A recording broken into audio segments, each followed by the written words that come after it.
The swollen battery of the DJI electric splash ballooned like a small leather ball, couldn't charge, had no power when taking off, and the plane directly used the battery for aggregated flight. I thought it was going to be retired in the trash, but unexpectedly it was fully revived. This battery had severe swelling before and the light wouldn't even turn on, definitely an electronic dud. I was going to buy a new one directly, but the technician worked fiercely, disassembled the shell, replaced the swollen cells, resoldered, and calibrated the BMS. After zeroing the cycle count and completing the whole process, the swelling was gone, the voltage balanced, charging was normal, and the plane took off immediately. Here's a popular science explanation of common causes of battery swelling and failure. 1. Long-term underdischarge storage, which is the most common cause of death. When the charge falls below the protection threshold, the BMS locks the battery. 2. Overcharge swelling.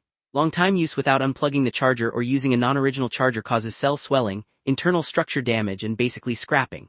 3. Drops and water damage. 4. High-temperature exposure. Storage in poorly ventilated places with high temperatures easily causes swelling. 5. Violent use in low temperatures. Taking off directly in winter cold with high current discharge causes the cell voltage to instantly drop. I used to think that if a battery was damaged, it could only be thrown away. Now I know that most problems come from a single weak cell and the BMS giving a death sentence.